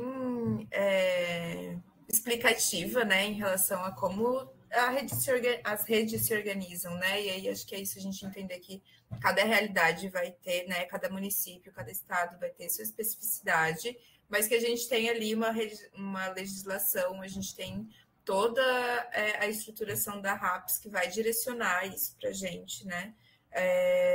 Então, enfim, a gente tem os CAPS, a gente tem esses equipamentos, a gente tem o SAMU, a gente tem, né, as enfermarias de saúde mental, os serviços de regulação que vão fazer essa ponte entre uma ponta e outra, né, dos serviços e fazendo essa estruturação, que quando a gente está dentro do SUS, a gente vai precisar entender como que funciona para a gente fazer esses direcionamentos, né? Em relação à primeira abordagem dentro de hospital, a pergunta é em relação a isso? Tá. Acho que é isso, assim, né? Quando a gente atende uma pessoa que a gente não conhece, que chega ali numa primeira crise, que nunca esteve em nenhum ponto da RAPS, a gente tem um desafio a mais, né? Porque a gente não conhece aquela pessoa, a gente não tem vínculo com aquela pessoa, que é o que às vezes, né, no geral, qualifica muito a forma de direcionar esse cuidado em crise. Então, a gente vai ter que ir entendendo essa avaliação de risco mesmo, né? E poder fazer o máximo de mapeamento possível em relação à vida dessa pessoa, em relação a quem é essa pessoa, as redes de apoio, né? Para entender, então, essa pessoa chegou num pronto-socorro, ela está numa crise, ela está numa situação aguda, mas não necessariamente ela vai ser internada, pode ser que o fluxo seja ser internado, porque às vezes a pessoa ela precisa desse espaço de contenção mesmo, né? Desse espaço físico, que é o espaço de uma enfermaria de saúde mental, que é um espaço físico que vai dar um contorno físico para essa pessoa, que vai dar um contorno concreto para essa pessoa, que vai dar um suporte de profissionais que vai estar lá 24 horas, de pessoas que vão estar ali para serem acessados a qualquer momento, né? Então, às vezes o fluxo vai precisar ser uma internação, mas às vezes a gente vai ali entendendo quem é essa pessoa, quais são os suportes que ela tem, quais são os suportes que ela não tem, faz um contato com o CAPS, faz um contato com a atenção básica para entender se já passou, se passa, se não passa, se alguém conhece essa pessoa, para a gente poder pensar junto no cuidado. Acho que é um elemento muito importante, assim, que eu entendo, de a gente ter sempre essa rede ampliada, de a gente sempre cuidar dessas situações junto, assim, né? A RAPS, ela é RAPS porque ela é para ser uma rede, porque ela é para a gente trabalhar junto, né? E não cada um no seu lugar, cuidando individualmente daquele sujeito, né? Acho que foi mais legal, assim, desse momento hoje, foi como vocês conseguiram passar a importância, né, desse atendimento em rede, né, dessa rede, não só do atendimento, né, mas dessa rede para o indivíduo também que está em sofrimento, né? Então, acho que isso ficou bem, bem claro. Agora, para finalizar, a gente teve algumas menções, assim, né? Mais de uma pessoa perguntou em relação à resistência ao tratamento, né? Então, a Thaís, por exemplo, falou de um familiar que tem depressão e que resiste ao tratamento, no sentido de que ele só aceita tomar um medicamento para dormir, né? E teve outras duas pessoas também, o Alcivan e a Jaiane, que perguntaram, né, o que fazer quando o indivíduo tem ansiedade ou tem qualquer outro problema de saúde mental e rejeita tanto o uso da medicação como qualquer outro tipo de acompanhamento. Então, para finalizar a nossa webconferência hoje, né, o que vocês indicam, o que fazer, né, nessas situações? Acho que posso começar falando o seguinte, né? E aí acho que a Ângela vai me complementar muito bem, porque ela fez uma fala muito ótima, assim, sobre a crise, né, do sujeito, que é os limites que quem está próximo, né, vai tendo ao acompanhar esse sujeito em momentos de maior agudização, né, e agonia na vida.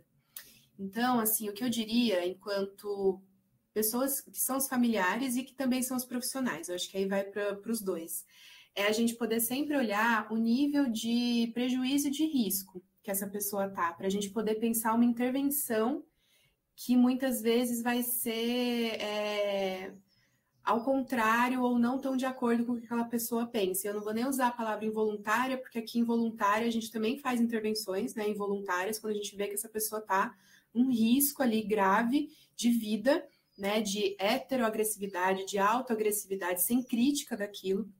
A gente faz essas intervenções, então, assim, é nesse nível que a gente tem que olhar, assim, o nível de prejuízo que aquela pessoa tem. Então, se a gente, enquanto profissional de saúde, né, familiar, tá vendo ali que aquilo tá ultrapassando e tá chegando num nível de prejuízo muito grande de funcionalidade da vida, de relação com o próximo, de relação social com o mundo. Então, uma pessoa com um quadro de depressão muito grave, que não sai de casa, que não faz seu autocuidado, que está com pensamentos suicidas, né?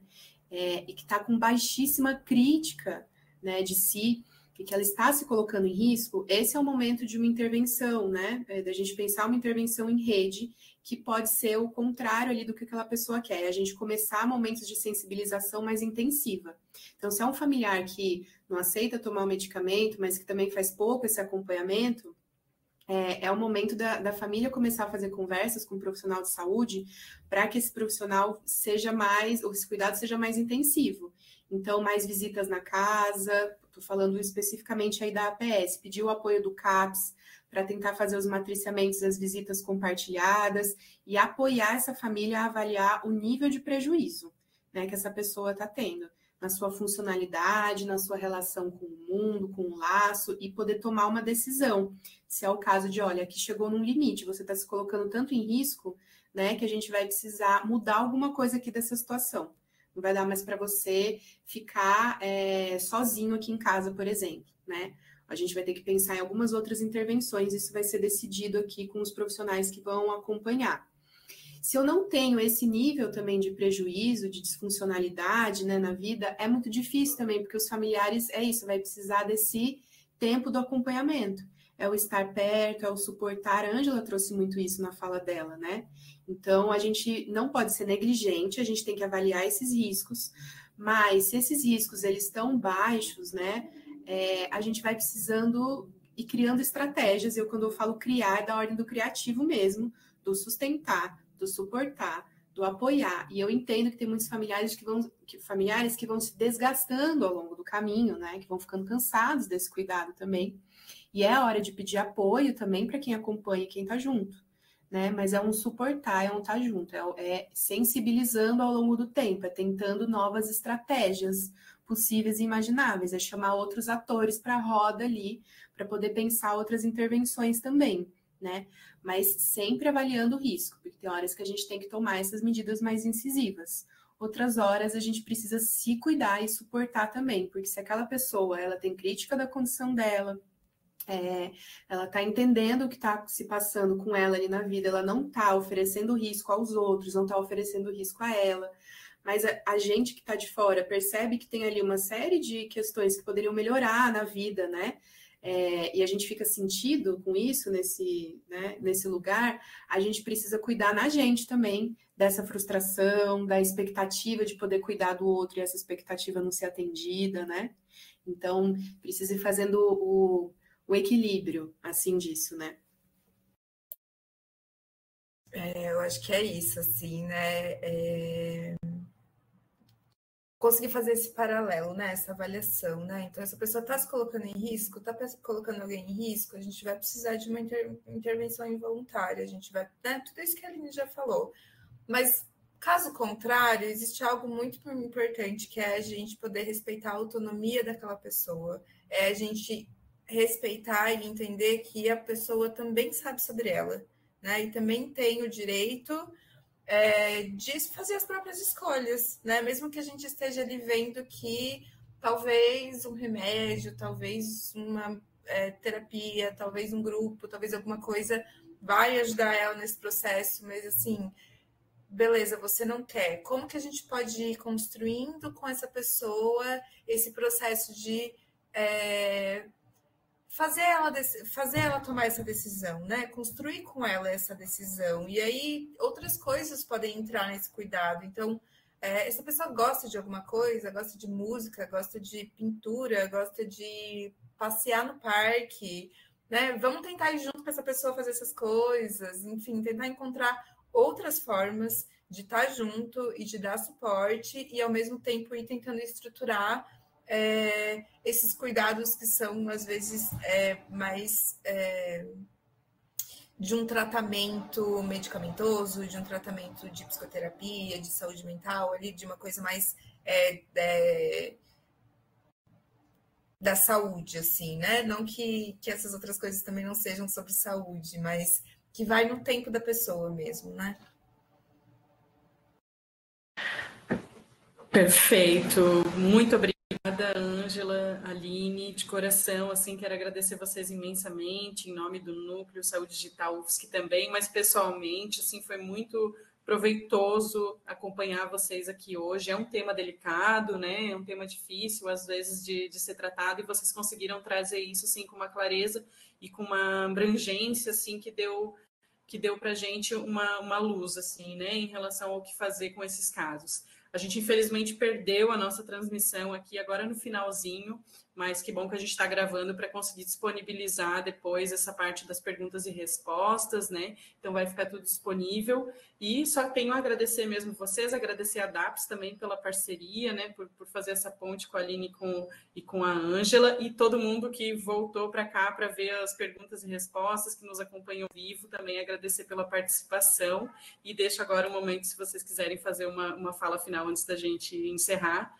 Muito obrigada. Obrigada, eu quero agradecer também.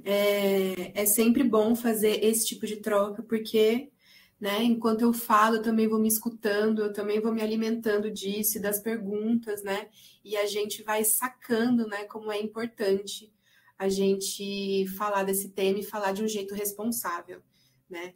E olha só como a gente acaba falando da gente também. Quantas perguntas que não teve, né? Que foi, o meu familiar, ou um amigo, um conhecido. E falar sobre saúde mental é isso. E a gente precisa, né, de alguma forma, aceitar que a gente mistura um tanto, é bom misturar e, ao mesmo tempo, a gente ter clareza também dos nossos limites, né? Qualquer profissional que vai trabalhar com saúde mental, e esse é o medo de muitos deles, né, de trabalhar e abordar isso, saúde mental, é como que eu vou cuidar também daquilo que surge em mim, né? Então, momentos como esse é um jeito de cuidar, né? Vamos falar. A gente fala sobre isso de um jeito responsável, a gente busca as informações, e é muito possível cuidar dos outros, né? E cuidar da gente também. Queria agradecer também, acho que agradecer o convite, agradecer o espaço para poder falar sobre isso, também agradecer a Aline, é sempre bom a gente encontrar pessoas que vão trabalhar e vão pensar e vão construir o cuidado de saúde mental de uma forma que está alinhado ético e politicamente com aquilo que faz sentido dentro da RAPS, assim, né? E acho que reforçar assim, esse espaço de educação permanente, esse espaço de a gente estar sempre falando e trocando e estando junto para qualificar o cuidado, né? Porque acho que a gente tem um SUS lindo, a gente tem uma RAPS linda, mas a gente ainda tem muita coisa para caminhar e para fortalecer enquanto cuidado de saúde mental no Brasil, né? É isso, obrigada, gente. É isso, a gente que agradece. Valeu, gurias, até a próxima. Tchau, obrigada. Tchau, gente, obrigada.